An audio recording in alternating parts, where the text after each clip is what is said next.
এজন্যই তো বুঝাচ্ছি আমার নবী পাককে ধরুন, কেননা দাড়ি টুপি নামাজ রোজা দেখে মুমিন মুনাফিক চিনা যায় না। মুমিন না মুনাফিক চিনতে গেলে আমার রাসূলুল্লাহকে নিয়ে আসতে হবে, কেন নবী পাককে আল্লাহ উসওয়াতুন হাসানা করেছে, আমাদের জন্য মডেল বানিয়েছে। যার দিলে নবী আছে তার পক্ষে দাঁড়ান, যার দিলে নবী নাই তার সাথে দাঁড়িয়ে কোনো লাভ নাই। এই যুবকেরা তরুণেরা মনে রাখবেন, কামিয়াবি হতে গেলে আল্লাহ পাকের রহমত ছাড়া হওয়া যায় না। রাসূলের মহব্বত যাদের দিলে অন্তরে নেই তারা কামিয়াবি হতে পারবে না। তাই বলে দিয়ে যায় আমার নবী পাক যখন মক্কা জমিন থেকে হিজরত করে ইয়াসরিব মদিনার জমিনে চলে গেল, আমার নবী পাক মদিনার জমিনে গিয়ে দ্বীনের কথা বলতে লেগেছে। দলে দলে মানুষ আমার নবী পাকের কাছে আসতে লেগেছে। এই খবরটা বুঝির উতবা সাইবা আবু লাহাবের কাছে চলে গেল। তারা সহ্য না করতে পেরে 1000-এর উপরে সৈন্য নিয়ে মদিনার উপরে হামলা করার জন্য রওনা দিয়েছে। আল্লাহ নবীর কানেও খবর এসে গেল। নবী পাক সাহাবা হুজুরদিগকে বলতে লাগলেন, হে আমার সাহাবারা বাবারা, চলো বাবা, জালিম দিগকে মদিনায় প্রবেশ করতে দেওয়া যাবে না। তার আগে তাদেরকে দাঁড় করিয়ে তাদের সঙ্গে কথা বলবো, তাদেরকে বুঝাবো যে আমি তো মক্কা থেকে চলে এসেছি, তোমরা মক্কা নিয়ে থাকো, আমি মদিনা নিয়ে থাকি, কেন তোমরা মদিনার উপরে হামলা করবে?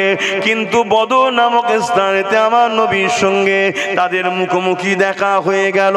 আল্লাহ নবী তাদেরকে বুঝাতে লাগলো, কিন্তু আবু জেহেল দেখতে লেগেছে মুহাম্মদ রাসূলের দিকে মাত্র 313 জন, আমাদের দিকে 1000-এর উপরে। আল্লাহ নবী যখন মক্কা জমিনে নাই সত্য ইনসাফের কথা দাওয়াত দিতে লাগলেন, একত্ববাদের প্রচার করতে লাগলেন, নারীদের অধিকারের কথা বলতে লাগলেন, গরিবের হকের কথা বলতে লাগলেন, বিধবার মর্যাদার কথা বলতে লাগলেন, এতিমের সম্মান অধিকারের কথা বলতে লাগলেন। তৎকালীন সময় যারা নারীদের উপরে জুলুম করত, এতিমদের উপরে জুলুম করত, এক আল্লাহ ছেড়ে দিয়ে নানান কাল্পনিক বিশ্বাসী ছিল, তারা দেখলো মুহাম্মদ রাসূলকে রুখতে হবে। এই রুখতে গিয়ে আমার নবী পাককে নানান দিক দিয়ে অত্যাচার করেছে। আল্লাহ নবী যখন নামাজে সিজদায় পড়ে যেতেন, আমার নবী পাকের পিঠে পচা দুম্বার ভুঁড়ি পর্যন্ত চাপিয়ে দিত। এমনও দিন গেছে আল্লাহ নবীকে পাহাড়ে বন্দি পর্যন্ত করে রাখা ষড়যন্ত্র করেছে। আবু জেহেল একটা সময় এমনও করেছে আমার রাসূলুল্লাহকে ফেলার জন্য কুয়াও করেছে, ইত্যাদি ইত্যাদি করেছে, কিন্তু কোন দিক দিয়ে নবীকে দমাতে পারছে না। লোক বেড়েই যাচ্ছে। এই যুবকেরা, আবু জেহেল এই সময় খবর পেয়ে গেল হাবিব ইয়ামানি বলে একটা ব্যক্তি রয়েছে যে কিনা বিশাল বড় জাদুকর, তার জাদুর মোকাবেলায় কেউ কখনো জিততে পারেনি। তাই আবু জেহেল বড় বুক ভরা আশা নিয়ে আমার নবী পাককে অপমান পদস্থ পরাজিত করাবে বলে ওই হাবিব ইয়ামানিকে ইনভাইট করলো, দাওয়াত দিয়ে নিয়ে আসতে লাগলো। হাবিব ইয়ামানি মক্কা জমিনে চলে আসলো। খাওয়া দাওয়া বাদ হাবিব ইয়ামানি আমার রাসূলুল্লাহর সঙ্গে কথা বলতে গেল। আল্লাহ নবী এমন করে দেখা যায় আবু কুবাইস পাহাড়ের ধারে নবী আমার হাঁটা চলা করতে লেগেছে। রাত্রিরে পূর্ণিমার চাঁদ উঠেছে, আল্লাহ নবী হাঁটা চড়া করতে লেগেছে। ঠিক এমন করে আবু জেহেল দল বল এমন করে হাবিব ইয়ামানিকে সাথে করে নিয়ে ওই জায়গাতে হাজির হয়ে গেল। কেন আবু জেহেল বিশ্বাস করেছে আজ মুহাম্মদ রাসূল পরাজিত নিশ্চিত হয়ে যাবে, কেননা পৃথিবীর বিখ্যাত জাদুকর হাবিব ইয়ামানি যখন আমার সাথে রয়েছে, তাই দল বল সঙ্গে করে নিয়ে গেছে। হাবিব ইয়ামানি যখন আমার নবীকে পরাজিত করে দেবে, ওই সময়ে আবু জেহেল আমার নবী ও নবীর সাথীদের ঠাট্টা বিদ্রুপ করবে, এই জন্যে দল গুছিয়ে নিয়ে হাজির হয়েছে। শুনছেন মাইক আজ বুঝতে পারছেন তো? আমরা তো সহজে ইসলাম পেয়েছি, তাই ইসলামের উপরে গুরুত্ব আমাদের খুবই কম। কথা বুঝে আসছে? হাবিবে আমার এমন সময় দেখা যায় আল্লাহ নবীকে একটা প্রশ্ন করলেন, হে আব্দুল্লাহর বেটা মুহাম্মদ সাল্লাল্লাহু আলাইহি ওয়াসাল্লাম, শুনেছি নাকি আপনি নবী দাবি করেছেন। আল্লাহ নবী জানিয়ে দিলেন, লা ইলাহা ইল্লাল্লাহ আনা মুহাম্মাদুর রাসূলুল্লাহ, নেই কোনো ইলাহা একমাত্র আল্লাহ ছাড়া, আর আমি মুহাম্মদ আল্লাহর আখেরি নবী পয়গম্বর। এই মেসেজ যখন আমার রাসূলুল্লাহ দিতে লাগলেন, হাবিবি আমানি বলতে লেগেছে, আমাকে কিছু চমৎকার দেখান। তারা তো আর মুজিজা বলতে পারছে না, চমৎকার। যুবকেরা, তরুণেরা, আল্লাহ নবী তখন বলতে লাগলেন, কি দেখবে? হাবিবে আমানি বিশাল বড় জাদুকর ছিল, তাই সে জানে জাদু আসমানে চলে না, জমিনে চলে। মুহাম্মদ যখন প্রফেট রাসূল দাবি করেছে, তাই আসমানে কিছু দেখতে তার কাছে চায়, কেননা জাদু যদি হয় দুনিয়াতে হয়, আসমানে হবে না। তাই আমার নবী পাককে বলল, আপনি আসমানে কিছু দেখান। এ যুবকেরা, আমার নবীকে লিডার বলে মানো, আমার নবীকে রাসূল বলে মানো, আমার নবীর পক্ষে দাঁড়িয়ে থাকো, দুনিয়ায় তোমার কেউ কিছু করতে পারবে না। আল্লাহ নবী তখন আসমানের দিকে মুখ তুললেন, তুলে বলতে লেগেছে, হাবিবে আমানি রে, এই যে 14 চাঁদ, পূর্ণিমার চাঁদ উঠেছে, এই চাঁদটাকে আমি রাসূলুল্লাহ দুটুকরো করে দিলে কি হবে? আরো জোরে বলুন না সুবহানাল্লাহ। হাবিবে আমানির তো মুখে আর কথা নেই, কেন চাঁদ দুটুকরো হয়? চাঁদ তো সৃষ্টিকর্তা সৃষ্টি করেছে, দুটুকরো হবে কি করে? কিন্তু হাবিবে আমানি জানে না তখন যে এই চাঁদটাও হুজুরের গোলাম। জোরে বলুন সুবহানাল্লাহ। আমি জিনার সঙ্গে কথা বলছি, এই চাঁদও হযরত প্রফেট মুহাম্মদ রাসূলের উম্মত, নবী তারও নবী। জোরে বলুন সুবহানাল্লাহ।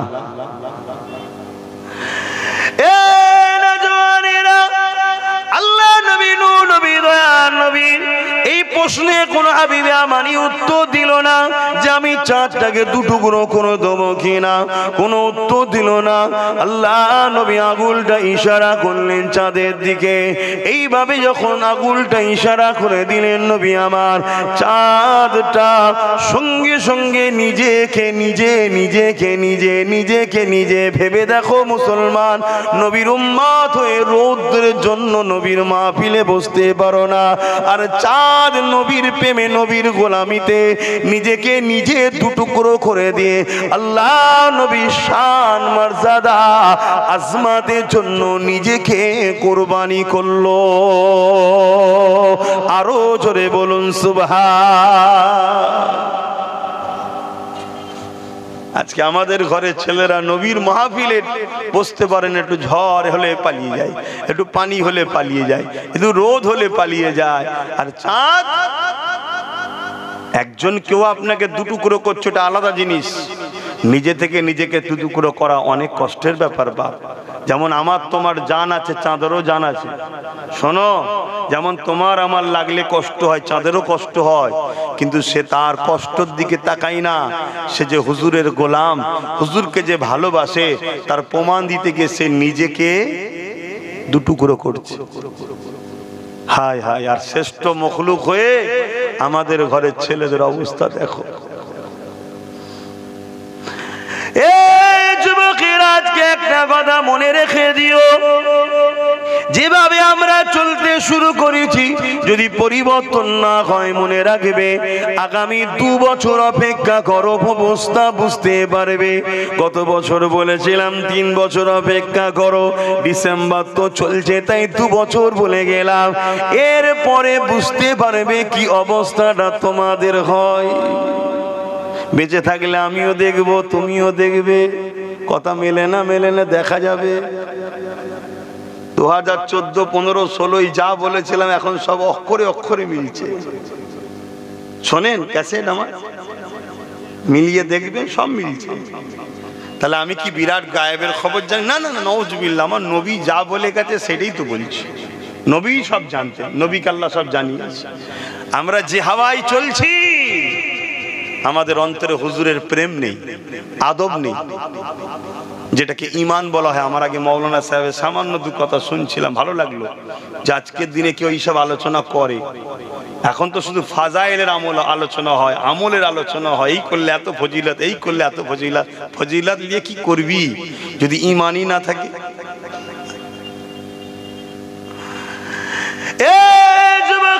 তরুণেরা, এখনো সময় আছে, পরিবর্তন হয়ে যাও। আল্লাহ নবীকে প্যার করো, ভালোবাসো, নবী পাককে আদব করো, দিলে রাসূলুল্লাহর মহব্বত নিয়ে আসো।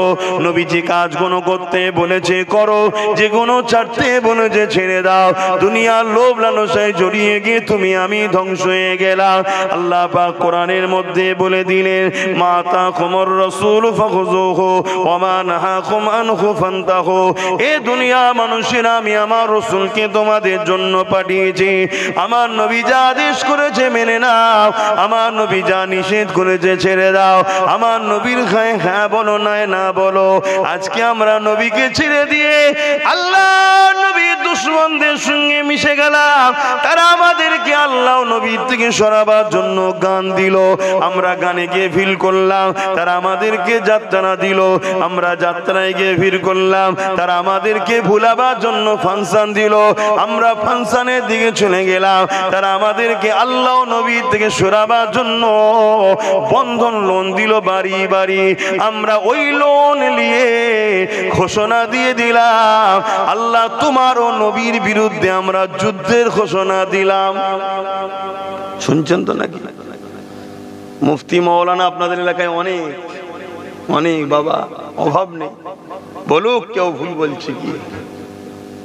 হ্যাঁ, আমরা ঘোষণা দিয়েছি ওই লোন যারা নিয়েছে কি, যে আল্লাহ ও রসুলের বিরুদ্ধে যুদ্ধের ঘোষণা দিলাম। তার মানে নমরুদের থেকে খুব একটা কম নয় মুসলিম ঘরের সমাজের ওই মানুষগুলো। তা যারা মুসলিম সে যে এরকম হবে, আল্লাহ তাদেরকে মিটাবার জন্যই তো জালিমকে বসিয়েছে। আল্লাহর কোরআন কি বলছে? ওলামা ভাইদেরকে জিজ্ঞেস করবেন পরে পার্সোনাল ভাবে যে ভুল বলে যাচ্ছে কিনা। আর ওলামা ভাইদের অন্তরে যদি আল্লাহর খৌফ থাকে, হক কথাই বলবে। কেন আলেম দুই ধরনের হয়, একটা খায়রুল উলামা, একটা শাররুল উলামা। ভালো উলামা যদি হয়, আল্লাহ রসুলের পক্ষে হয়, বলবে ঠিক। কেন আল্লাহ কোরআনে গাওয়া দিচ্ছে, যখন তোমরা আমিও আমার রসুলকে ভুলে গিয়ে দুনিয়ায় অন্যের পিছনে ছুটে বেড়াবে, আমি আল্লাহ তখন জালিম শাসক বসিয়ে তোদেরকে তার হাতে মিটাবো। এই বিশাল ভারতবর্ষের প্রধানমন্ত্রী কে হবে, এতে আল্লাহ পাক জানে না? আল্লাহর বিনা হুকুমে হয়ে যায় নাকি? এক কথা বলছে না তো, গাছের পাতা বিনা হুকুমে লড়ে খোদার। তাহলে আমার বিশাল ভারতের প্রধানমন্ত্রী কে হবে, এটা কি খোদার বিনা হুকুমে হয়? তাহলে প্রধানমন্ত্রীকে বসিয়েছেন কে, বুঝতে পারছেন তো? আমাদেরকে সাইজ করার জন্য। সাইজ করছে তো, এখানে পিটছে, ওখানে পিটছে, সেখানে পিটছে, ওখানে পিটছে। উনি কোনো দিকে খেয়াল নেই, শুধু বলছে ভাইও বেহনো বলে যাচ্ছে, সবকা সাথ, সবকা বিকাশ, সবকা বিশ্বাস। উনি উনার স্টাইলে আছে। কখনো গুহায় ঢুকে ফটো তুলছে, কখনো নদীতে নেবে ফটো তুলছে, কখনো জেট বিমান চালাচ্ছে না কি কমনে বলে, সব উনি ওনার খেয়ালে আছে। আর উনি ঠিক পিছন থেকে ইশারাতে চালিয়ে যা, আমি আছি, চালিয়ে যা, চালিয়ে যা। চালাতে চালাতে চালাতে আজকে আবার শুনলাম নাকি ওয়াকফ 2024 সংশোধনীয় বিলের নামে মসজিদ, মাদ্রাসা, কবরস্থান সব আত্মসাৎ করে নেবে। কি হবে? ইসলাম মুছে যাবে তো নাকি? কথা বলে না, ইসলাম মুছবে না। এটা শুনে রাখো বন্ধু, তোমার কালে চুল কালি লাগানো হবে। এক গালে চুন আর এক গালে কালি আমাদের গালে লাগানো হবে, যে তোরা নিকাম্মা। ভাষাটা খারাপ কি আমি জানি না, সমাজে বলে না, তার মানে কোনো কাজের নয়, তাই তো নাকি? কোনো কাজের নয়। মনে রেখে দেবে, যিনি বাবরি মসজিদে প্রথম আঘাত দিয়েছিল, তিনার হাতেই আল্লাহ 100টার উপরে মসজিদ করিয়ে নিচ্ছে। জোরে বলুন সুবহানাল্লাহ। হাতে ওঠা নিয়ে কোনো চিন্তা করো না, চিন্তা তোমরা করো। মসজিদ মাদ্রাসা এমনি লিচ্ছে, কেন লিচ্ছে জানো? হ্যাঁ, কেন লিচ্ছে? টাকার দরকার। টাকা কি গো বলবেন তো, টাকার দরকার। এই মসজিদ মাদ্রাসা নিয়ে অনেকে আন্দোলন করছে, আমি কিন্তু তাদের সাথে নেই। তারা আন্দোলন করছে অন্যজনকে, নিজের পেটের জন্য আন্দোলন করছে অনেকে, আবার দেখছি তো পেটের জন্য আন্দোলন। আমি তাদের সাথে নেই, আমি আন্দোলন করছি, আমার আন্দোলন অন্য আন্দোলন। কথা শুনছেন তো নাকি? হ্যাঁ, আমি নীতির ওপরে মজবুত, বাপ একা থাকবো তাও ভালো, যে আমার রসুলের নয় আমি তার নয়, সোজাসুজি কথা। কেন? কামিয়াবি লোক দ্বারা হয় না, কামিয়াবি আল্লাহর রহমতে হয়। জোরে বলুন সুবহানাল্লাহ। আর আল্লাহর রহমতটা কি বলবেন তো? আল্লাহর রহমতটা কি? আমরা তো সবাই বলি আল্লাহ রহমত চাই, দয়া চাই, রহমত চাই, দয়া। তো রহমতটা কি? আল্লাহর রহমত আল্লাহ নিজে বলছে, ওমা আরসালনাকা ইল্লা রাহমাতাল লিল আলামিন। আমার রহমত হলো মুহাম্মদুর রাসূলুল্লাহ। জোরে বলুন সুবহানাল্লাহ, আরো জোরে বলুন সুবহানাল্লাহ। অতএব যে নবী নয় তার সাথে নাই। তো শোনেন, এই ওয়াকফ লিচ্ছে কেন বলেন তো? টাকার দরকার। অনেকে বলছে সব বিক্রি করে টাকা পয়সা নেবে। শুধু টাকা পয়সার তো দরকার নেই। শুধু যদি টাকা পয়সার দরকার হয় তাহলে ৭৭ বছর তো ওয়াকফের পয়সা সবাই ঝেড়ে খাচ্ছে। ঝেড়ে খাচ্ছে না, খাইনি বলুন? আমি একটা ছোট্ট উদাহরণ দেবো, অসুবিধা নেই তো? কি গো যুবকরা, তোমাদের অসুবিধা নেই তো? হ্যাঁ, সব খেয়ে ফেলেছ?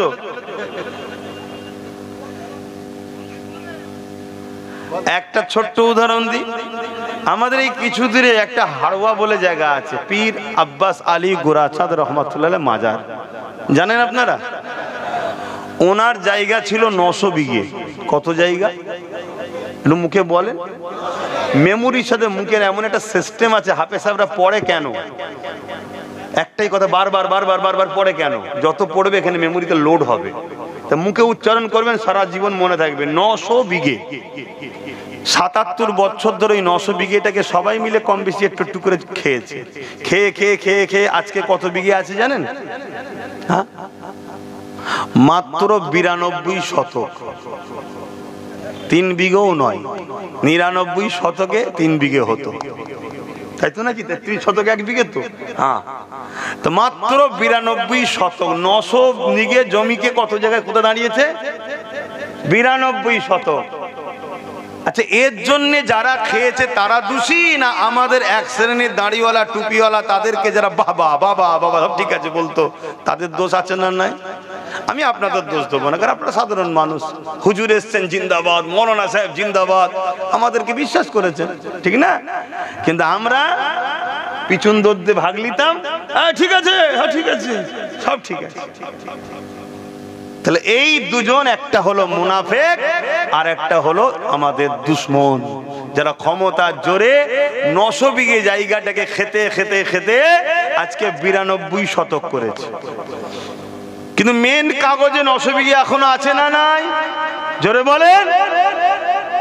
কেন্দ্র সরকার চাইছে বিল করে পুরো 900 বিঘে ঘর বাড়ি যা আছে সববার ভেঙে আমি একা খাবো। এটাই হচ্ছে বিজেপি বা কেন্দ্র সরকারের 2024-এর অ্যামেন্ডমেন্ট। 24 যে সংশোধন বিল করছে এইটা। এবারে বলুন, আমি ধরুন না 900 বিঘে থেকে 92 ছাড়া কাউকে বিক্রি করেছি, কাউকে লিজ দিয়েছি, কাউকে দোকান দিয়েছি, দিয়ে পয়সা ইনকাম করছি তো নাকি?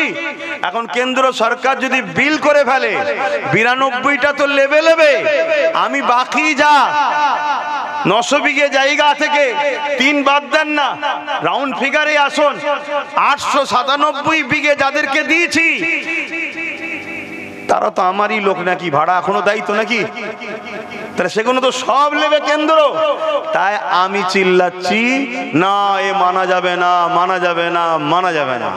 আবার একদল লোক চিল্লাচ্ছে কি, যে 900 বিঘেই যাদের সম্পদ তাদেরকে ফিরিয়ে দিতে হবে। এই চিল্লানোটা যারা চিল্লাচ্ছে তাদের সাথে সাথ দেন। কথা কিছু মাথায় ঢুকলো? আর না হয় ওই 92টাও কালকে দেখবেন কেন্দ্র যদি না খায় অন্যজন খেয়ে বসে থাকবে, আমরা পাবো না। এর জন্য দোষী কারা? কথা কিছু মাথায় ঢুকছে না? ঢোকেনি? অসুবিধা হচ্ছে? এজন্যই তো বুঝাচ্ছি আমার নবী পাককে ধরুন। কেননা দাড়ি টুপি নামাজ রোজা দেখে মুমিন মুনাফিক চিনা যায় না। মুমিন না মুনাফিক চিনতে গেলে আমার রাসূলুল্লাহকে নিয়ে আসতে হবে। কেন নবী পাককে আল্লাহ উসওয়াতুন হাসানা করেছে, আমাদের জন্য মডেল বানিয়েছে। যার দিলে নবী আছে তার পক্ষে দাঁড়ান, যার দিলে নবী নাই তার সাথে দাঁড়িয়ে কোনো লাভ নাই। এই যুবকেরা, তরুণেরা, মনে রাখবেন কামিয়াবি হতে গেলে আল্লাহ পাকের রহমত ছাড়া হওয়া যায় না।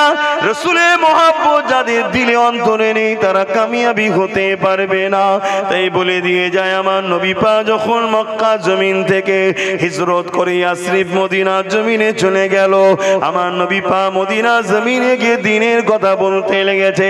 দলে দলে মানুষ আমার নবী পাকের কাছে আসতে লেগেছে। এই খবরটা বুঝে উতবা সাইবা আবু লাহাবের কাছে চলে গেল। তারা সহ্য না করতে পেরে 1000-এর উপরে সৈন্য নিয়ে মদিনার উপরে হামলা করার জন্য রওনা দিয়েছে। আল্লাহ নবীর কানেও খবর এসে গেল। নবী পাক সাহাবা হুজুরদিগকে বলতে লাগলে, এ আমার সাহাবারা, বাবারা, চলো বাবা, জালিম দিগকে মদিনায় প্রবেশ করতে দেওয়া যাবে না। তার আগে তাদেরকে দাঁড় করিয়ে তাদের সঙ্গে কথা বলবো, তাদেরকে বুঝাবো যে আমি তো মক্কা থেকে চলে এসেছি, তোমরা মক্কা নিয়ে থাকো, আমি মদিনা নিয়ে থাকি, কেন তোমরা মদিনার উপরে হামলা করবে? কিন্তু বদর নামক স্থানেতে আমার নবীর সঙ্গে তাদের মুখোমুখি দেখা হয়ে গেল। আল্লাহ নবী তাদেরকে বুঝাতে লাগলো, কিন্তু আবু জেহেল দেখতে লেগেছে মুহাম্মদ রাসূলের দিকে মাত্র 313 জন, আমাদের দিকে 1000-এর উপরে। শুনছেন তো? রাসূলের দিকে 313 জন, আমাদের দিকে 1000-এর উপরে। এই সুযোগ কাজে লাগাতে হবে। আজকেও কেউ দেখছে, সব জায়গায় আমরা, এই সুযোগ কাজে লাগাতে হবে। বুঝতে পারছেন না? প্রধানমন্ত্রী আমরা, সব রাজ্যে আমরা, হ্যাঁ, সব জায়গায় এখন আমরা বসে আছি, ডিএম আমরা, বিডিও আমরা, সব আমরা। এই সুযোগ কাজে লাগাতে হবে। কিন্তু মনে রাখবেন, কে কোথায় দেখার কোনো প্রয়োজন নাই।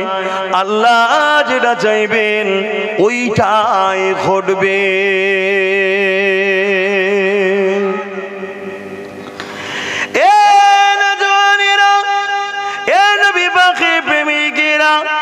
আল্লাহ নবী বুঝাতে লেগেছে আবু জেহেলকে। আবু জেহেল কিছুতেই বুঝছে না, কেন পাওয়ারের অন্ধকার হয়ে গেছে, ক্ষমতা জুড়ে অন্ধকার হয়ে গেছে। মুহাম্মাদের দিকে 313 জন রয়েছে, আমাদের দিকে 1000-এর উপরে রয়েছে। মুহাম্মদ রাসূলের সাথীরা খালি হাতে রয়েছে, আমাদের দিকে ধারালো অস্ত্র রয়েছে। মুহাম্মদ রাসূলের সাথীরা খালি পায়ে হেঁটে হেঁটে এসেছে, আমরা ঘোড়া হাতির পিঠে এসেছি। মুহাম্মদ রাসূলের সাথীদের গায়ে জামা রয়েছে, আর আবু জেহেল দেখছে আমাদের সৈন্যদের গায়ে লোহার ড্রেস রয়েছে। অতএব এই সুযোগটাকে কোনোভাবে হাতছাড়া করা যাবে না। আবু জেহেল কিছুতেই বুঝলো না, লড়াইয়ের জন্য আগিয়ে আসলো। আপনারা রেজাল্ট সবই জানেন, লড়াই হয়ে গেল। আল্লাহ নবী বললেন, বাবারা, ইসলামের হুকুম হলো কাউকে জুলুম করা যাবে না, কিন্তু কেউ জুলুম করতে গেলে ডিফেন্স করতে হবে, কেউ জুলুম করতে গেলে ডিফেন্স করতে হবে। এই ডিফেন্সে সাহাবা হুজুররা দাঁড়িয়ে গেলেন। আবু জেহেল, উতবা, সাইবা তারা অস্ত্র চালাতে লাগলো। এই ডিফেন্সের মোকাবেলায় তাদের অস্ত্র ধারালো সৈন্য সামন্তর পরাজিত হয়ে গেল। 313 জনের কাছে 1000-এর উপরে জালিম তারা পরাজিত হতে বাধ্য হয়ে গেল। বলুন, এটা কি গায়ের জোরে জিতেছিল? সংখ্যা জোরে, অস্ত্রর জোরে, ক্ষমতার জোরে? না, কিসের জোরে? ঈমানের জোরে। ঈমান। আল্লাহ সাহায্য করলো, তাদের উপরে জিতিয়ে দিল। জোরে বলুন সুবহানাল্লাহ। এটা কি একটা ঘটনা? আর হয়নি। আর একটা বলবো? বলেন না, সব ঠান্ডা মেরে যাচ্ছেন তো আপনারা। বললেন বলবো কি? কেন আপনাদের হাল দেখে আমারও হাল খারাপ হয়ে আছে আজকে। হ্যাঁ, জামাত কটাই করবেন?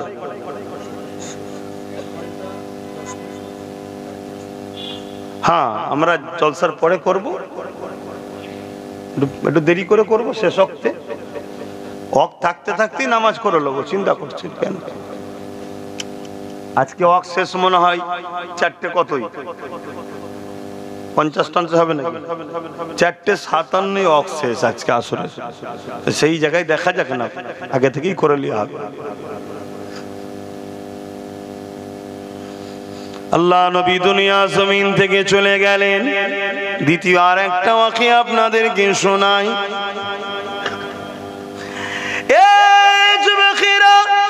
আম্মা জানেরা, বোনেরা, ভাইরা শুনে রেখে দেন, আল্লাহ নবী দুনিয়া জমিন থেকে চলে গেলেন।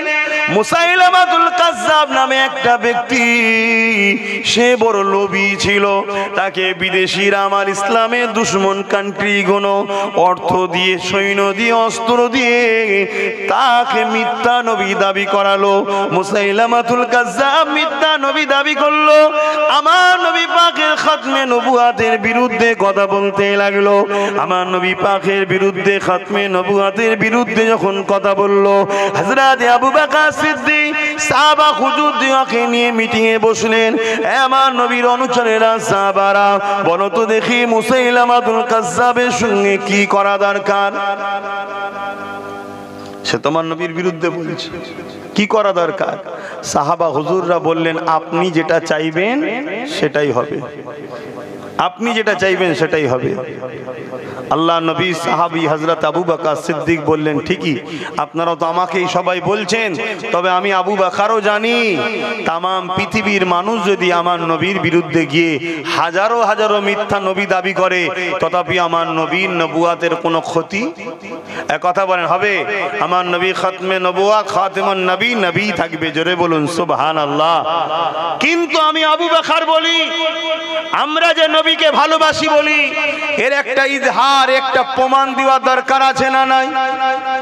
তাই ইজহার প্রমাণের জন্য আমি আবু বকর মুসাইলামাতুল কাজ্জাবকে প্রথম বুঝাবো।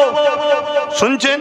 মুসাইলামাতুল কাজ্জাবকে প্রথম বুঝাবো যে কোরআন বলছে ওয়ালাকির রাসূলুল্লাহ ওয়া খাতামান নবী, আমার নবী শেষ নবী, তুমি কেন এই ফিতনা করছো?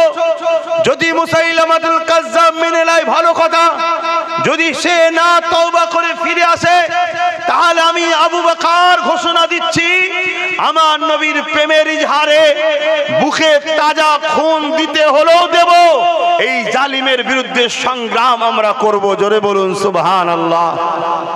তাই আমরাও কোন জায়গায় অন্যায় হলে প্রথম প্রতিবাদের মাধ্যম দিয়ে তাকে বুঝাই, শুধরে যাও, পরিবর্তন হয়ে যাও। ক্ষমতার জোরে ধর্মের উপরে আঘাত দিতে যেও না, ক্ষমতার জোরে দিনের উপরে আঘাত দিতে যেও না। কেন? সর্বশেষ স্টপ হলো আমার ধর্ম, দিনের ব্যাপার। সব জায়গায় আমরা সমঝোতা করতে পারি, সব জায়গায় মীমাংসায় বসতে পারি, কিন্তু দিনের ব্যাপারে যদি শুধরে না যাও, আমরাও ইনশাআল্লাহ লক্ষ কোটি আজও ইমানদার আছে। তুমি যদি মনে করো কিছু মুসলমানকে ভাতা দিয়ে, ভিক্ষা দিয়ে, মাইনে দিয়ে কিনে নিয়েছি, তাহলে জানবে তোমার এটা চরম ভুল হচ্ছে। তুমি এখনো দিবা স্বপ্ন দেখছো। ইসলাম কামিয়াবি হয় কোন অস্ত্র, বোম, তরোয়ালের জোরে নয়। ইসলামে কোনো সংখ্যা লাগে না। এক মঈনুদ্দিন আজমিরি যথেষ্ট ছিল জালিমদের মোকাবেলায়। আজও লক্ষ লক্ষ আজমিরি হুজুরের উত্তরসূরি আছে, তারা কিন্তু এর জাবানা, এর জব্দ, এর প্রতিবাদ অবশ্যই করবে। জোরে বলুন সুবহানাল্লাহ। কিন্তু আমরা বুঝাবো, হাজারবার বুঝাবো যে পরিবর্তন হও। যদি শত শেষ তুমি যদি তোমার গো ধরে থাকো, তাহলে কিন্তু শেষ ডিফেন্সে কিন্তু আমরা তৈরি আছি। ঠিক না বেঠিক? কোনো টেনশন নেই। মনে রাখবেন, আমরা সেই নবীর উম্মত। আমার নবী একদিন বললেন, বাবারা, জালিম অত্যাচারীরা বিশাল বাহিনী তৈরি করেছে এমন করে মক্কার উপরে, ইসলাম ও মদিনার উপরে হামলা করার জন্য। কে আছো বাবা মাল দাও, কে আছো বাবা মাল দাও। সাহাবা হুজুররা যার যা আছে দিচ্ছে। একজন বিধবা মহিলা, তার স্বামী নেই, সন্তান নেই, একটা ছোট্ট দুধের বাচ্চা আছে, তাকে আমার নবীর ঘরে চলে রুমে চলে এসেছে। শোনো মুসলমান, তোমার আমার ঈমান আজকে কোথায়? তোমাকে আমাকে বড় প্ল্যান করে খারাপ করা হয়েছে, তোমার আমার মধ্যে বড় প্ল্যান করে হারাম খাদ্য ঢুকিয়ে দেওয়া হয়েছে। তাই হাজারো বুঝাবার পরও তোমরা পরিবর্তন হতে পারছো না। তওবা করো, এ থেকে ফিরে আসার রাস্তা। তওবা করো, আল্লাহর কাছে কাঁদো, দরুদ শরীফ বেশি করে পড়ো, যদি আল্লাহ দয়া করে ফিরিয়ে দেয়। না হয় তুমি মিটে যাবে, আমি মিটে যাব, ইসলাম ছিল আছে থাকবে। আল্লাহ নবীর দরবারে ওই মহিলা, তার কোলের বাচ্চায়, আমার মায়েরা তোমরাও শোনো দূর থেকে, তুমি আজকে আমাদের মা বোনেরা রসুলকে কি দিল, কি ভালোবাসা দেয়, কি করে। সামান্য ভিক্ষা পেলে আমার মায়েরা বেপর্দা হয়ে লাইন দিচ্ছে, আর বেগানা পুরুষ সেখানে ঢুকে আমার মা বোনেদের গায়ে হাত দিয়ে, চাই লাইন ঠিক করো, সরে যাও, গায়ে হাত দিয়ে ঠেলে দিচ্ছে। আর আমরাও পুরুষগুলো আহা কিরকম দ্বারা কি ভাষা দিয়ে আপনাদের মানে তাদের ঘরে আহ্বান করবো, মাত্র ভাষাই খুঁজে পাচ্ছে, কোন ভালো ভাষাটা বলবো। তো যাই হোক, সেই জায়গাতে দেখা যাচ্ছে আমার নবী পাক সাল্লাল্লাহু আলাইহি ওয়াসাল্লাম, আমার নবী পাক সাল্লাল্লাহু আলাইহি ওয়াসাল্লাম বসে আছেন। এমন করে ওই মহিলাটা নিজের দুধের বাচ্চাকে নিয়ে আমার রাসূলের দরবারে এসেছে, আল্লাহর নবীকে সালাম দিয়েছে, দিয়ে বলছে, মা আপনার কি খবর। মহিলা কাঁদতে কাঁদতে বলে, ইয়া রাসূলুল্লাহ, হাবিবাল্লাহ, হুজুর আপনি ইসলামের জন্য, নাই সত্যের জন্য, গরিবের জন্য জালিমরা হামলা করতে এসেছে, ডিফেন্সের জন্য মাল সংগ্রহ করছেন। ইয়া রাসূলুল্লাহ, হাবিবাল্লাহ, আমার কাছে দিবার কিছু নাই, আমার স্বামীও নাই, থাকলে তিনাকে আপনার যদি পাঠিয়ে দিতাম। ইয়া রাসূলুল্লাহ, হাবিবাল্লাহ, আমি মন স্থির করেছি, আমি আমার এই দুধের বাচ্চাটাকে আপনার জন্য, আল্লাহর জন্য দান করতে এসেছি। আল্লাহ নবী বলেছিলেন, মারে এটা লড়াইয়ের ময়দান, এই জায়গাতে আপনার এই দুধের বাচ্চাটা নিয়ে যে কি করব। ওই মহিলা চোখ ভরা পানি নিয়ে বলল, ইয়া রাসূলুল্লাহ, হাবিবাল্লাহ, একে আপনি হাতে করে নিয়ে রাখবেন, যখন জালিমরা তীর মারবে আপনার দিকে, আপনি আমার বাচ্চাটাকে ঢাল হিসাবে ব্যবহার করবেন। জালিমদের তীরেতে আমার বাচ্চারা শরীরটা ছিন্ন বিচ্ছিন্ন হয়ে যাবে। কাল কিয়ামতের ময়দানে আমি মা আল্লাহ যদি জিজ্ঞাসা করে, বান্দি রে কি করেছি, আমি বলবো আল্লাহ কিছুই করতে পারিনি, 10 মাস 10 দিন সন্তানকে গর্ভে রেখেছিলাম, আমার দুধের বাচ্চাটাকে আপনার দিনের জন্য, রাসূলুল্লাহর জন্য ঢাল হিসাবে দান করে দিয়েছিলাম। আরো জোরে বলুন সুবহান। আর আজকে আমাদের অবস্থা আমরা নিজের ইসলামের জন্য কখনো ঢালতে পেরেছি কি জানি না, কিন্তু এতটুকু জানি আমরা বোম বার করি, বন্দুক বার করি দুনিয়ার কাফের নেতাদের জিতাবার জন্য, করি না? আর নিজের কওমকে মারি আবার। আর আজকে সব কটা বেঈমান দেখুন গুহায় ঢুকে মুখে মুখ দিয়ে কথা বলছে, কারো কোনো খবরই নাই। এ কথা মাথায় ঢুকছে? কষ্ট হচ্ছে নাকি? কষ্ট হলে কি করবি বাপ ভাই আমার, লিয়ে আসবি না, এর চেয়ে বেশি কিছু করতে আর পারার তো ক্ষমতাও নাই, কি করবি?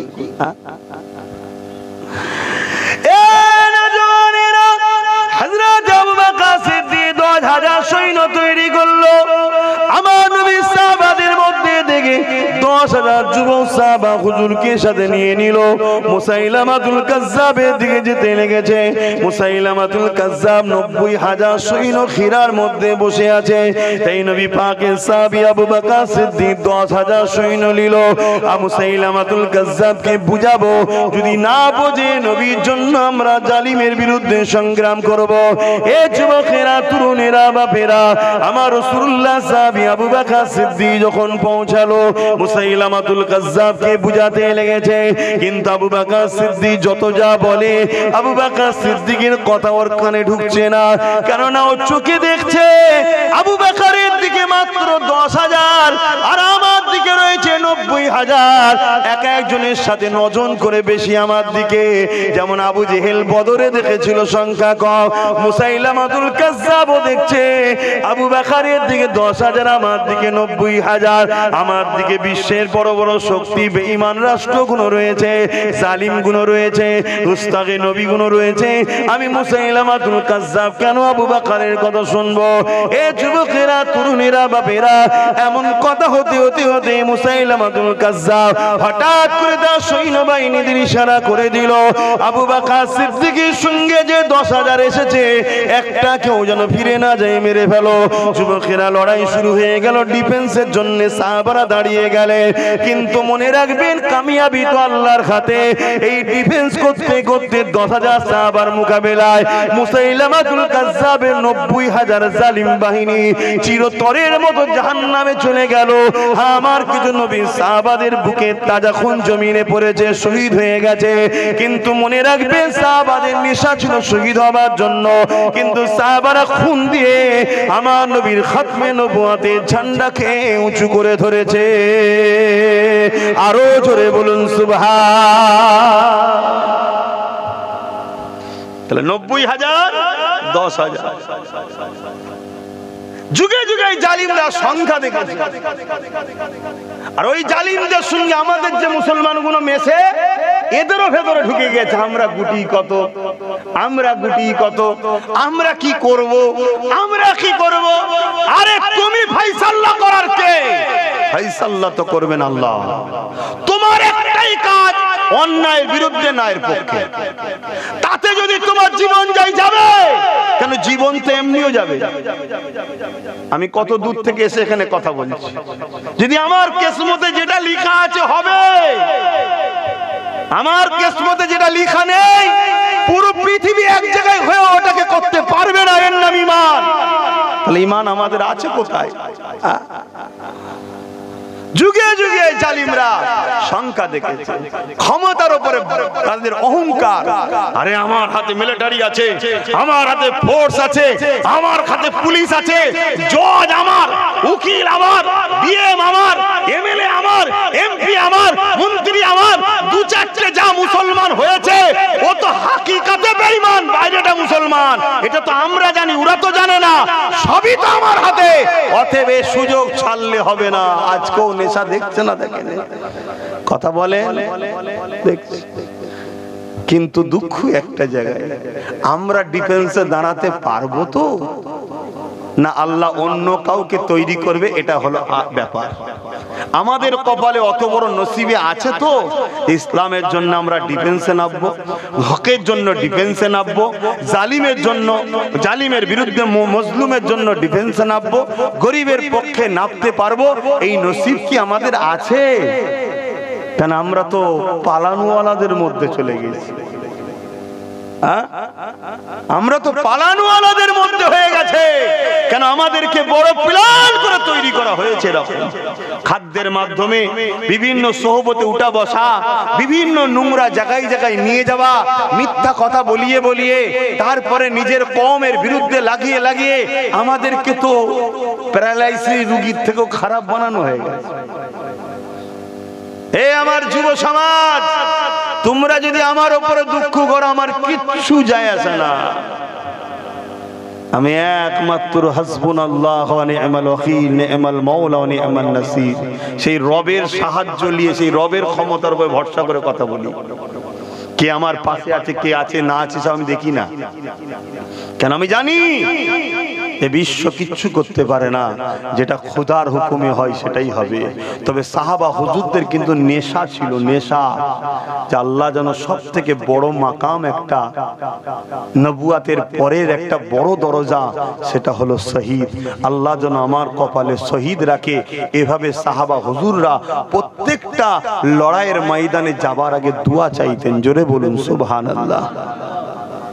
আর আজকে আমরা নুকুই, বেশি কিছু বলিসনি বাবা, আবার খারাপ লেবেন না। এক শ্রেণীর উলামারাও বলছে ওসব কথা বলতে গেলে হয় একটু গা মিশিয়ে চলতে হবে। কি করা যাবে? কোথা নোটিশ চলে আসবে, কোথা তুলে নিয়ে চলে যাবে। ছেলে বউ বাচ্চা আছে, কালকে তুমি বেঁচে থাকবে কোনো গ্যারান্টি আছে? তোমার বউ ছেলে বাচ্চাকে দেখবে তখন? এক কথা বুঝছেন না, বোঝেন না? তুমি তো ভরসা করবে আল্লাহর উপরে, আল্লাহর উপরে ভরসা করো। তুমি কি ভুল করছো? যদি ভুল করতে আলাদা কথা ছিল। তুমি তো অন্যায় কিছু করোনি, তুমি তো অন্য কারোর উপর আঘাত করোনি, তুমি তো কারোর বিরুদ্ধে বলছো না, কারোর উপরে জুলুম করছো না, তোমার উপরে কেউ কেউ জুলুম করছে, তুমি সেই অন্যায়ের প্রতিরোধ করছো। এ তো ইনসাফের কাজ, ইনসানিয়তের কাজ। কিন্তু দুঃখের বিষয় আজকে বড় পরিস্থিতি খারাপ। আর এই বিষয়ে আমার নবী তো বলে গেছে আখেরি জবানায় কি হবে সব বলে গেছে। আল্লাহ নবী এমনও বলেছে আখেরি জবানায় আসমানের নিচে জমিনের উপরে সব থেকে নিকৃষ্ট হবে একদল আলেমরা। খারাপ নেবেন না, আমি একজন আলেম হিসাবেই বলছি। একদল আলেমরা চিনবেন কি করে? সহজ রাস্তা বলে দিচ্ছে আপনাদের, সহজ রাস্তা।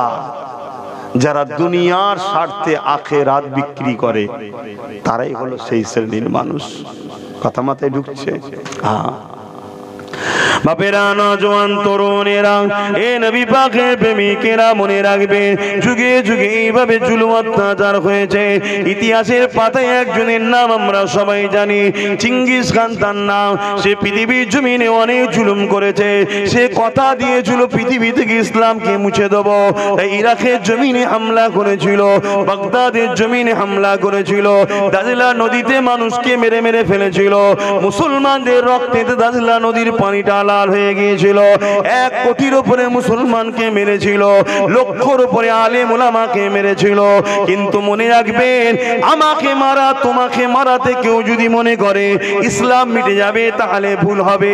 কারণ ইতিহাস বলছে কারবালার পরে ইসলাম জিন্দা হয়। তাই মনে রাখবেন, এমন করে সেই চিঙ্গিস খান 1 লক্ষর উপরে ওলামাকে মেরেছে, 1 কোটির উপরে মুসলমানকে মেরেছে। তথাপিও চিঙ্গিস খান মিটে গেছে। পৃথিবীর জমিনে আজকে দিনে 250 কোটির উপরে ইসলামের মান্যওয়ালা রয়ে গেছে।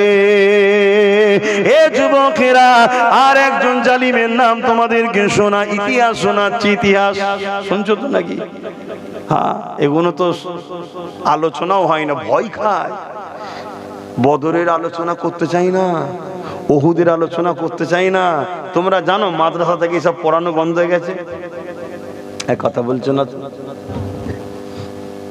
খোঁজ রাখবে কেন? খোঁজ লাও। মাদ্রাসা থেকে কিতাবুল মাগাজি বন্ধ করে দেওয়া হয়েছে, অধ্যায় এসব পড়ানো বন্ধ করে দেওয়া হয়েছে। কেন? এতে পড়লে ঈমান আমাদের মজবুত হয়। কথা বুঝে আসছে? প্ল্যান মাফিক কে বন্ধ করেছে? আমি। এক কথা বলছো না তো? আমি বন্ধ করেছি? কারা বন্ধ করেছে? সরকার বন্ধ করেছে। সরকারটা কাদের বলবেন তো একটু? হ্যাঁ, আমাদের। তাহলে আমরাই তো ইসলামের দুশমন। কথা কিছু খারাপ লাগে? দেখুন না, কেউ ডাইরেক্ট, কেউ ঘুর পথে। আমরাই ক্ষমতা দিয়েছি, তিনারা ক্ষমতায় বসেছে, বসে গিয়ে আমার ইসলামের একটা একটা করে 12টা বাজাচ্ছে। কেউ ডাইরেক্ট বাজাচ্ছে, আর কেউ আস্তে আস্তে নীরবে শেষ করছে। কথা বুঝছেন তো নাকি? কেউ ডাইরেক্ট এসে দাম করে গুলি করে মেরে দিল, আর কেউ দাওয়াত দিলি যে বিষ খাইয়ে মেরে দিল। এইটাই হচ্ছে ব্যাপার। লক্ষ্য সবার ইসলামকে মিটাও। আজ থেকে 7-8 বছর আগে ওয়াজ করেছিলাম, পুরো পৃথিবী জুড়ে একটাই রাজনীতি চলছে, ইসলামকে মিটাও। পুরো পৃথিবী জুড়ে। আমার এই কথাকে তখন আম মানুষ তো হেউ করেই ছিল, হাজার হাজার উলামারাও আমার কথাকে হেউ করে বকছে। আজকে দেখো না বাপ কি হচ্ছে, দেখো। আমি আমার ডিউটি পালন করে দিয়েছি। কিয়ামতের দিন আল্লাহ পাক রব্বুল আলামিনের কুদরতির সামনে যখন দাঁড়াবো, আল্লাহ যদি জিজ্ঞেস করে আব্বাস কি করেছে বলো, আল্লাহ চেষ্টা অনেক করেছি, কেউ সাথ দেয়নি। উপরন্তু আম মানুষ যদিও পাশে দাঁড়াতে গিয়েছিল, আমার পিছনে মসজিদ থেকে শুরু করে, খানকা থেকে শুরু করে, দরবার থেকে শুরু করে, মাদ্রাসা থেকে শুরু করে, জলসা থেকে শুরু করে হাজার হাজার আলেম উলামারা আমার বিরুদ্ধে এই সাধারণ মুসলমানদের করে ভুল বুঝিয়ে সরিয়েছে। আল্লাহ, কথা বুঝে আসছে?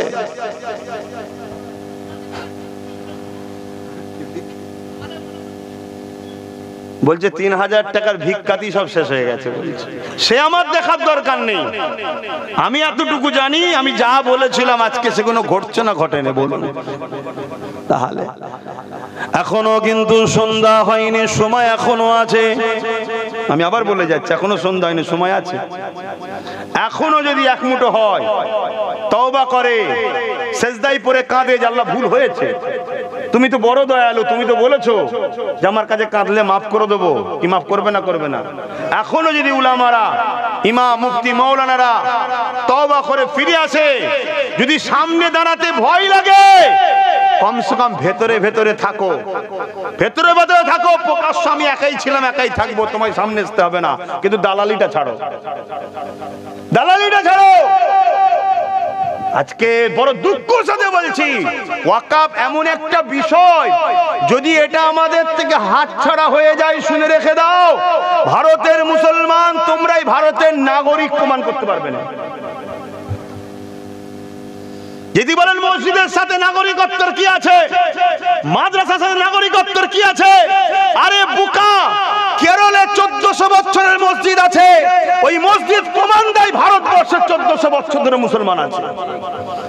গুজরাটে একটা মসজিদ আছে 1300 বছর বয়স, ওই 1300 বছরের মসজিদে আজান নামাজ ইকামত হচ্ছে, এ থেকে প্রমাণ হয় ভারতবর্ষে মুসলমান স্বাধীনতার পরে নয়, স্বাধীনতার আগে 1300 বছর ধরে ভারতে মুসলমান আছে। হাজার বছরের কবরস্থান প্রমাণ দিচ্ছে, তোমার আমার দাদা দাদির পদ্মাদ সব কবর রয়েছে আমরা এখানকারের। আর যখন ঐতিহাসিক জিনিসগুলোকে মিটিয়ে দেবে, ওয়াকফের নামে আত্মসাৎ করে নিজের হাতে নিয়ে নেবে, তোমার আমার যখন থাকবে না, তখন সেখানে কথা বলারও কিছু থাকবে না। তোমার আমার যখন ভেঙে সেগুলোকে কর্পোরেটদের হাতে তুলে দেবে, তখনই তোমার কাছে এসে বলবে, তুমি স্বাধীনতার পরে অন্য জায়গা থেকে এসেছো, এদেশে আবাদ করেছো, চলো ওঠো। যদি থাকতে হয় মেতর হয়ে থাকো, মুচি হয়ে থাকো, দরওয়ান হয়ে থাকো, খাদেম হয়ে থাকো, নাগরিকত্ব পাবে না। যেমন সৌদি আরবে অনেক মানুষ যায় জানেন তো, একটা আকামা দেয়, ভোট দিতে পারে না, আকামা, নাগরিক নয়। যাই করুক ও দেশের নাগরিকের নামে করতে হবে, ও দেশের নাগরিককে একটা পার্সেন্ট দেবে, তার নামে হবে, বাকি তুমি বিজনেস করছো করো, তোমার নামে কোনো জমি থাকবে না। যদি আজও না তোমরা জাগো, তা কি করে জাগবে? কিন্তু কম জাগছে, কিন্তু নতুন করে আবার একদল দাড়িওয়ালা টুপিওয়ালা মুনাফিক মাঠে নেমেছে, আবার নেমেছে। অবাক হয়ে যাচ্ছি দেখে ঘরে যে হারামখোর গুলো এত খেলি এখনো পেট ভরলো না, এত খেলি কমকে বিক্রি করে এখনো পেট ভরলো না। এ কমের একদম শেষ নিঃশ্বাসের সময় এখনো গাদ্দারি করতে মন যাচ্ছে। তোমাকে তো ভাই চিনতে হবে। তুমি বাজারে যাও, কোনটা কানা বেগুন কোনটা ভালো বেগুন চিনতে শিখেছো। তুমি বাজারে যাও, কোন ফুলকপিটায় পোকা আছে কোনটা ভালো চিনতে শিখেছো। তুমি ডাক্তারখানায় যাও, কোন ডাক্তার ভালো খারাপ সব চিনতে শিখেছো। তো তুমি তোমার ঈমান ও ইজ্জতের সঙ্গে ধর্মের সঙ্গে বাঁচার জন্য তুমি তোমার যাদেরকে ফলো করছো, রহনুমা বানাচ্ছো, তাদেরকে একটু ফলো করবে না? দেখবে না ভালো না খারাপ? একটু দেখো, একটু দেখো। আরে মনে রাখবেন, একটা কথাই মনে রাখবেন, যে আমার আল্লাহর নয় রসুলের নয়, সে যদি তোমার উপরে দরদ দেখাতে আসে, মনে রেখে দিয়ে এর পিছনে কিছু ঝাড়ার ধান্দা আছে। কথা মাথায় ঢুকছে না? খারাপ লেবে না, তোমাদের এলাকারই একটা যে কোনো পঞ্চায়েতের রিপোর্ট বলে যাচ্ছি, শুনে রেখে দাও। যদি কেউ তর্কে চ্যালেঞ্জে আসতে চাও, তাহলে তখন আমি ডাইরেক্ট বলে দেবো। সেটা হচ্ছে কি, একজন রেসিডেন্সিয়াল সার্টিফিকেট চাইতে গেছে। রেসিডেন্সিয়াল সার্টিফিকেট বোঝেন? তোমাদের কারোর সঙ্গে হয়তো ঘটে থাকতে পারে, আমি জানি না। রেসিডেন্সিয়াল সার্টিফিকেট, নাগরিকত্বের যেখানকার বাসিন্দা সার্টিফিকেট চাইতে গেছে, বলছে 1000 টাকা দিতে হবে। পুলিশের কাছে খবর চলে গেছে, পুলিশ এসে হাজির। তুমি 1000 টাকা চেয়েছো কেন? পুরো বুক ফুলিয়ে বলছে, হ্যাঁ বেশ করেছি, চেয়েছি, বেশ করেছি, চেয়েছি। দেবে না মানে? যখন ওকে আমার প্রয়োজন ছিল, আমার থেকে 500 টাকা নিয়ে আমায় সাপোর্ট করেছিল, এখন আমার প্রয়োজন 1000 টাকা দিতে হবে। কি বুঝছো? দাঁড়াও না। আব্বাস সিদ্দিকী হুজুরের ছেলে হঠাৎ করে এসব রাস্তায় নেমেছিল কেন? অনেকে গাল দিয়েছিল, আমি তো পাগলা হয়ে গেছিলাম, তাই মাথা খারাপ হয়ে গেছে, খাবার অভাব পড়ে গেছে, জলসা কম হয়ে গেছে, তাই খেয়ে দিয়ে কাজ নিয়ে নেমে পড়েছিলাম। এখন পর্যন্ত কিছু কম বেশি 2.5 থেকে 3 কোটি টাকা গাঁটের পয়সা খরচ করে কমকে বাঁচাবার জন্য সেই থেকে চেষ্টা করে আসছি। আমার গাঁটের পয়সায় লুটছে এখন, আমি পাগলা হয়ে গেছি। তত ওই টাকাতে আমি দামি দামি গাড়ি বাড়ি করে ঘুরতে পারতাম, ভাড়ার গাড়িতে ঘুরছি। শুধু একমাত্র আমার নবী আজও তোমাদের জন্য কাঁদছে মদিনার জমিনে। মানেন তো নাকি? হায়াতুন নবী মানেন তো? এই জোরে বলেন, মানেন তো নাকি? এ আরেক জ্বালা, আবার এ আবার আরেকটা জ্বালা আমার কওমের মধ্যে। কেউ কেউ বলে নবী মরা। কোন জ্বালার মলম লাগাবো? হ্যাঁ, এই সাধারণ খেটে খাওয়া ছেলেগুলো মাদ্রাসার চৌকাটে পা দেয়নি, মৌলানা মলি সাহেব পীর সাহেবের কাছে যাবে, পীর সাহেব সুরসুর করে বলছে নবী মরা। আলেম সাহেব বলছে নবী মরা। আচ্ছা, এটা বলার ইন্টারেস্টটা কি জানবেন না? কি ইন্টারেস্ট? এই যে গাছ দেখছেন না, কত পাতা দেখুন, কত ডাল, ফুল হয়েছে, ফল হয়েছে, শুনছেন তো? এই গাছের যদি সবকটা পাতাকে ঝরিয়ে দেওয়া হয়, ফুলগুলো ঝরিয়ে দেওয়া হয়, কিছু ডালও কেটে দেওয়া হয়, গাছটা কি মরে যাবে? একটু আওয়াজ দেবেন, মরে যাবে? যুবকরা মন দিয়ে শোনো, মরে যাবে? মরবে না। কেন মরবে না? ওর মূল মাটির তলায়, ওটা এখনো বেঁচে আছে। মূল কোথায় থাকে? কেন মাটির তলায় থাকে? ওটা দামি, তাই সেফটি জায়গায় থাকে, গোপনে। কিন্তু পাতা টাতা ফলমূল সব আছে, মাটির তলার মূলটাকে কেউ কেটে দিল বা গরম পানি দিয়ে মেরে দিল, এ পাতা ফলমূল আর থাকবে? একেবারের মতো শেষ হয়ে যাবে, ঠিক না? কিন্তু মূল আছে, পাতা ফলমূল নেই। এই মূল থাকার জন্য আবার ডাল গজাবে, আবার পাতা হবে, আবার ফল হবে, আবার মূল হবে। হয়তো একটু দেরি হবে, কিন্তু হবে না, হবে না। তাহলে মূল কোনটা? ডালপালা, পাতা না মূল যেটা ভেতরে আছে? তাই এটা মনে লাগে, গাছটা আমরা, গাছটা হচ্ছে আমরা। এবার বোঝো, নামাজ রোজা দাড়ি টুপি হজ যাকাত এগুলো হচ্ছে এই নামা, কি বলে, পাতা ফল মূল এগুলো। আর মূলটা হলো হৃদয়ে থাকে হুজুরের প্রেম ও আদব। আমাদের হৃদয়ে হুজুরের প্রেম আদব কই? বলেন কই? আর যাদের হৃদয়ে হুজুরের প্রেম আদব ছিল, তারা কেমন ছিল? ঘর থেকে বেরোবার সময় খালিদ বিন ওয়ালিদ আল্লাহর কাছে দোয়া চাইতে লেগেছে। আর 10 মিনিট তারপরে দোয়া করি। কথা বুঝে আসছে? 10 মিনিট বলি না, নামাজ পড়তে হবে, ওটাও দেখতে হবে। তো শোনেন, একটা কথা বলি। খালিদ বিন ওয়ালিদকে চেনেন আপনারা? এক কথা বলছে না তো।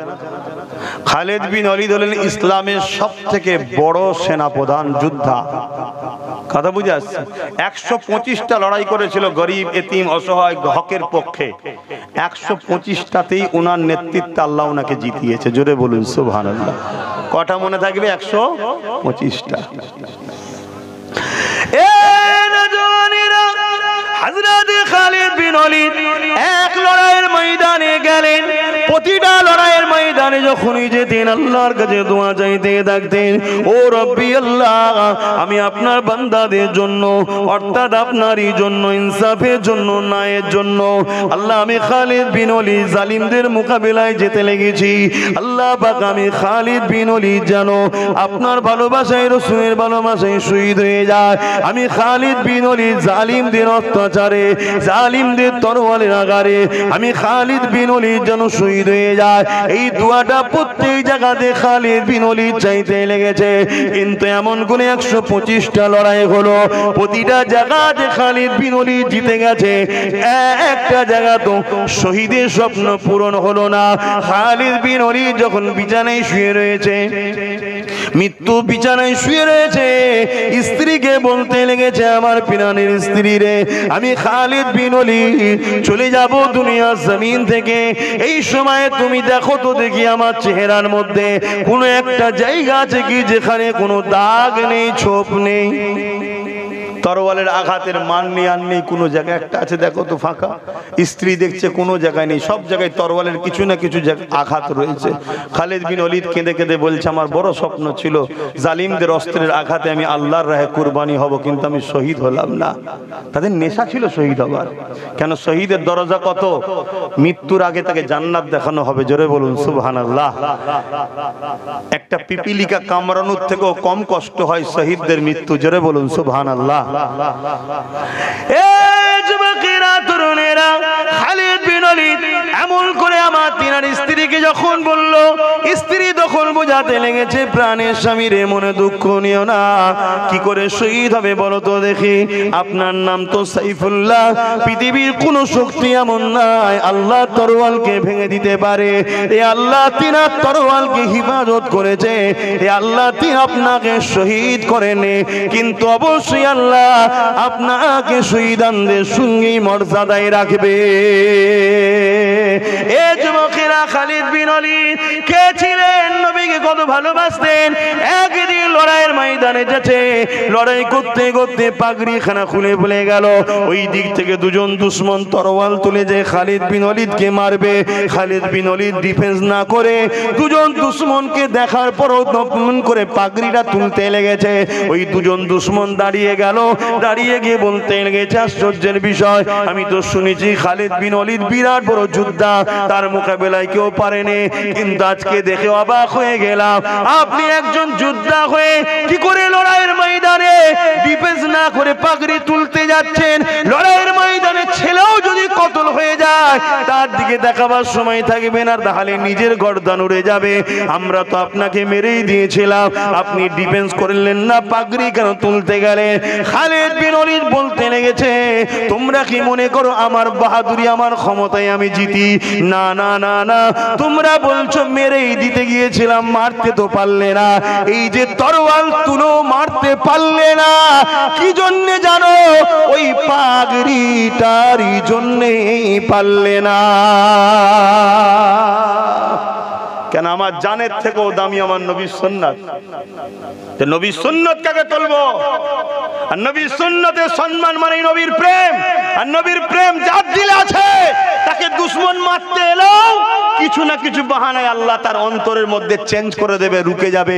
এই যে সিস্টেম, প্রক্রিয়াটা হলো সব খোদার ইশারায়। আর পাগড়ির সম্মানে আল্লাহমায় বাঁচালো। জোরে বলুন সুবহানাল্লাহ, আরো জোরে বলুন সুবহানাল্লাহ। তাই সব দেখে যদি আপনারা ভাবেন যে পরিবর্তন হতে হবে, তাহলে পরিবর্তন হন। আল্লাহ দুনিয়াতেও শান্তি দেবে, আবার সুন্দর সমাজ আসবে, আমাদের বাচ্চারা হাসি খুশিতে থাকবে, আবার পরকালেও আমরা ইনশাআল্লাহ কামিয়াবি হব। আল্লাহর কাছে দোয়া করি আল্লাহ আমাদেরকে হিদায়াত দান করে। বলুন আল্লাহুম্মা আমিন। আসুন নূর নবীর উপরে একটু সালাত ও সালাম। ইয়া নবী সালাম।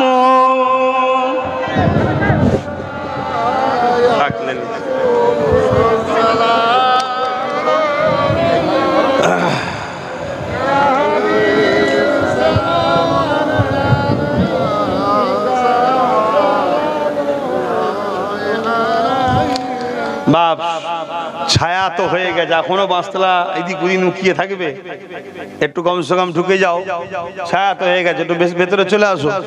ছায়া তো হয়ে গেছে, পিছন দিকে চলে আসো। এতক্ষণে দোয়া হবে, তারপর তো চলে যেতে হবে। কমসে কম দোয়াতে এক জায়গায় শরীক হও, এদিক ওদিক ছড়িয়ে ছিটিয়ে থেকো না। আসেন, আপনাদের এখানে আসা যাওয়া খুবই কম, আল্লাহ নিয়ে আসলাম। সংক্ষেপ সময় দুটো কথা বললাম। এখন আমরা নূর নবীর উপরে দাঁড়িয়ে সালাম দেবো। এই দাঁড়িয়ে সালাম নিয়েও কিন্তু আমাদের সমাজে একটা ইখতিলাফ আছে কম বেশি। এলি ইখতিলাফ করবেন না। কেউ যদি বসে সালাম দেয় তাদের বিরুদ্ধে আমরা ফতোয়া দিই না, কিন্তু আমরা দাঁড়ালে কেউ ফতোয়া দিক এটাকেও ঠিক পছন্দ করি না। কেন আমরা দাঁড়িয়ে সালাম দিই? আল্লাহ কোরআনে দিবার কথা বলেছে, তাই দিই। সল্লু, তোমরা দরুদ পড়ো, সাল্লিমু, সালাম দাও, তাসলিমা। তাসলিমা মানে সব থেকে উত্তম ভক্তি, ভালোবাসা, আদবের সাথে দিবার মতো করে দাও। জোরে বলুন সুবহানাল্লাহ। মনে রাখবেন হাদিস পাকের মধ্যে নবীর সাহাবারা নবীকে দাঁড়িয়ে দাঁড়িয়ে সালাম দিতেন। নবীর কলিজার টুকরি খাতুনে জান্নাত নবীকে দাঁড়িয়ে সালাম দিতেন। জোরে বলুন সুবহানাল্লাহ। এর থেকেও বড় বিষয়, আজকের দিনে আপনারা বাস্তবটা দেখুন। ডাইরেক্ট লাইভ মদিনা দেখবেন, হাজারো লাখো কোটি লোক মদিনায় বাবু সালাম দরজাতে ঢুকছে, নবী পাককে দাঁড়িয়ে দাঁড়িয়ে সালাম দিচ্ছে। জোরে বলুন সুবহানাল্লাহ। এবং আমরা দাঁড়িয়ে সালাম দিই, এটা কোনো ফতোয়া মসলার ব্যাপার না, এটা ইমানের ব্যাপার, প্রেম ও আদবের ব্যাপার। মসলা ফতোয়া এখানে থাকে, প্রেম ও আদব এখানে থাকে, এটা এখানের ব্যাপার। তো আসুন, এজন্য দাঁড়িয়ে সালাম দিই। দরুদ বসে দিই কেন? দরুদ পড়লে নেকি হয়, সালাম দিলে নূর নবীর জবাব পাওয়া যায়। জোরে বলুন সুবহানাল্লাহ। তো নবী জবাব দেবে, আমরা বসে বসে লবো, এটা আমাদের বিবেক বাধা দিয়েছে, তাই আমরা দাঁড়িয়ে দিই। কিন্তু কেউ যদি বিবেক বলে বসে দেবে, সেটা তার প্রেম তার কাছে, আমরা বাধা দিই না, আমরা ডিস্টার্ব করি না। কিন্তু আমাদের বিষয়ে কেউ যদি ডিস্টার্ব করে, সমালোচনা করে, তাহলে জানতে হবে ও গুস্তাখে রাসূল ও মুনাফিক। ওর থেকে দূরে থাকা উম্মতে মুহাম্মাদির ঈমানি দায়িত্ব। কথা মাথায় ঢুকলো? আসেন সকলে প্রাণ খুলে উচ্চ আওয়াজে সালাম দিই। ইয়া নবী সালাম, ইয়া রাসূল সালাম, ইয়া হাবিব সালাম, সালাওয়াতুল্লাহ।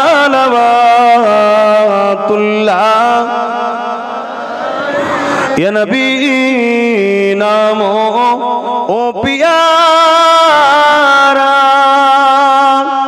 ইয়া রাসূল নামো পিয়ারা।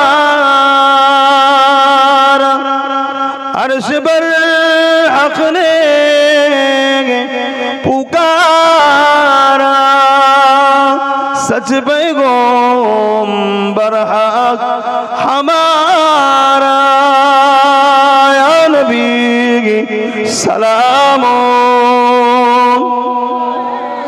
या रसूल सलाम या हबीब सलाम सलावतुल्लाह